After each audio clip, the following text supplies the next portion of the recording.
Why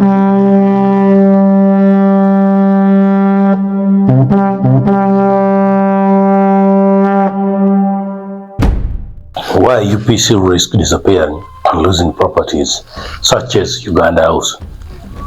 As a matter of introduction, the Uganda People's Congress, that's UPC, is one of Uganda's oldest and historically most influential political parties.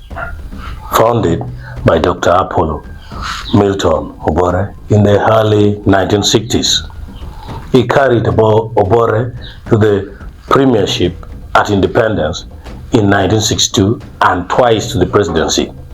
For decades, UPC symbolized power and authority, and its assets, particularly the iconic Uganda House on Kampala Road, stood as markers of national political heritage. Yet, today the party is fractured, weak, and engulfed in endless legislation. Its leadership battles among Akena, and Joseph Ochieno have paralyzed its ability to function. Court orders, electoral commission disputes, and functional mistrust now place the party in a precarious position where it could not only disappear from the political scene but also lose control of its property. This analysis examines the factors behind this risk, the implications of ignoring constitutionalism and diplomacy, and the possible pathways forward. Well, let's start by the legitimacy struggle and the roots of division, of which I'll be repeating myself because I said this in a previous video. UPC's collapse began with the leadership contest that followed the decline of Milton Obore's direct authority. After the fall of Obore II in 1985 and Obore's eventual death in exile in 2005, may so rest in peace, the party was left without a unifying figure. Competing visions emerged. Akena, son of Milton Obore, positioned himself as the natural heir and leveraged his family legacy. His claim to legitimacy rests on lineage and electoral commission recognition, especially after a controversial 2025 election declared him party president. Adiminap, representing the constitutionalist, challenged the Kena's election as illegal and unconstitutional, pointing to breaches of the UPC constitution and leaning on court rulings that nullified Akena's leadership. Then there's another person by the name Joseph Ochieno, a UK-based ideologist, insists that UPC's ideological independence has been compromised by Akena's closeness to Museveni's NRM, and he draws his legitimacy from diaspora structures and the ideological purity of the party. Sources say he is backed by the UPC of diaspora. These overlapping claims have left UPC with parallel centers of power. Each faction calls itself legitimate, while courts and electoral commission swing recognition between them. Moving forward, let's see the role of the party constitution here. UPC's own constitution is unambiguous. The delegates conference is the party's supreme organ and must elect the party president every 5 years. Must. Leadership cannot be inherited or assumed outside this process. Branch, district, and national structures feed into the delegates conference. The constitution stresses the party's independence, prohibiting subordination to other political entities. Akena's rise to leadership in 2015 did not fully adhere to these provisions, leading to multiple court rulings declaring his presidency unlawful. By ignoring the constitution, the party set itself on a collision course with legality. Diving into the legality, the court orders and Akena's refusal to appeal. The court The courts repeatedly ruled that Akena's election violated the UPC constitution. Importantly, Akena failed to appeal some of these judgments. By not appealing, he effectively allowed adverse rulings to stand, thereby undermining his legal claim to leadership.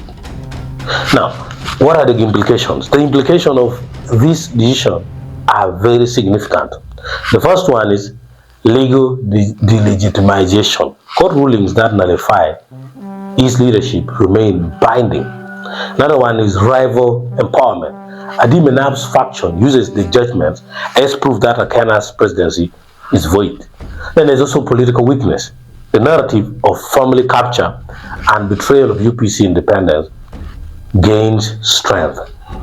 There's also the dependence on the state. The critics have argued that Akena relies not on UPC members or the courts, but on Museveni's NRM government to maintain practical control. Thus, Akena holds UPC de facto through state recognition, but not de jure in law. Court orders again is holding a delegate conference. Let's get there. Another legal hammer fell when courts issued injunctions barring UPC from holding a delegates conference under Akena's leadership. Since the delegates conference is the only body that can legitimately elect leaders, this effectively froze the party's democratic machinery. The consequences are severe. Akena cannot regionalize his leadership. Another one is the constitutionalist cannot push for a lawful conference without breaching injunctions. Another one is the party is left leaderless in the eyes of the law, with rival factions multiplying. Yes, UPC is leaderless in the eye of the law. Without a delegates conference, UPC cannot present a single presidential candidate or even nominate parliamentary aspirants under a unified flag. So that is it. Nobody is just tackling that one legally, but it is there. Before we get to this, you must remember that court stopping delegates conference includes both hybrid and local gathering. Hybrid, I mean online, so it's also not allowed. Let's go to the risk of losing party properties, that is Uganda House. UPC owns valuable assets, with Uganda House being the crown jewel. But when leadership is disputed, so is control over property. Courts can have intervened in disputes over trusteeship.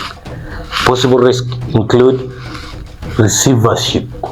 Courts may appoint neutral managers to control assets until leadership disputes are resolved.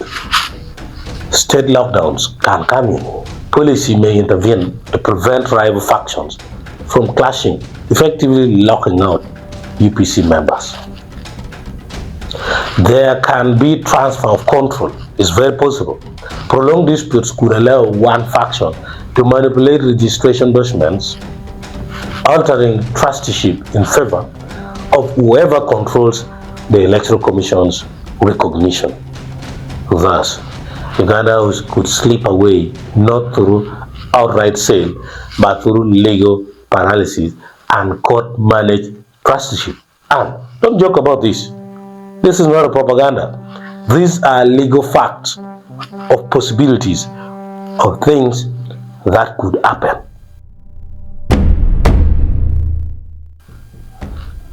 Looking at the role of the Electoral Commission and the State House. The Electoral Commission, that's EC, wields significant power over political parties. The first one is it registers leadership. Secondly, recognizes official flag bearers. Thirdly, controls nomination processes during elections. Those are the rules. By consistently recognizing Akena despite court orders, the EC would undermine UPC's constitutionality and deepen the crisis. Critics argue that the EC acting under the state influence, props up Akena because his faction cooperates with the ruling NRM if they are to legitimize Akena. However, this strategy comes at a cost. UPC also risks being viewed as an appendage of the NRM rather than an independent opposition party. That is, if the EC was to move and legitimize Akena. Well, there is a likelihood of UPC's disappearance. Don't joke about this. You will remember this in future. UPC could disappear in several ways. The first one is legal paralysis. Courts continue restraining conferences, leaving UPC unable to function. Second one is electoral irrelevance. EC refuses to nominate candidates from rival factions, sidelining UPC in elections, which it has happened. The previous one still being challenged in the court by Akena, which technically is a joke, by the way, is already being seen. Property loss, Uganda House and other assets fall under court receivership or trusteeship disputes. Another one is grassroots abandonment. Members frustrated by endless disputes could defect to other parties. While outright deregistration is less likely in the short term, political extinction is highly probable if the status quo persists. Now, how could this be solved? The only way out is diplomacy and constitutionality. The pathway to survival is narrow but very clear. Drop your egos, all of them. Court supervised delegates conference, organized branch and district elections under court or electoral commission oversight, hold a fresh lawful delegates conference, elect a president recognized both legally and politically. Caretaker committee can be formed, establish a neutral caretaker committee acceptable to all the factions. That means dialogue is very key. That's why I said drop all your egos. Run the party temporarily until new leadership is elected. Recommitment to independence. Reassert UPC's constitutional independence from NRM or any external influence. Focus on rebuilding grassroots legitimacy. Those are the things. Without these steps, UPC will remain trapped in endless litigation, bleeding members, and risking both political disappearance and property loss. UPC once dominated Ugandan politics. Today, it teeters on the edge of irrelevance and disintegration. The legitimacy battles among Akena, Ediminap, and Ochieno, compounded by court orders, have frozen the party's democratic organs. The risk is real. If the constitution continues to be ignored and diplomacy shunned, UPC may lose not only its place in Uganda's political future, but also its iconic properties like Uganda House. The party's survival now depends on humility, compromise, and respect for its own constitution. Only by returning to lawful processes and embracing dialogue can UPC reclaim its legacy and prevent itself from becoming a historical footnote.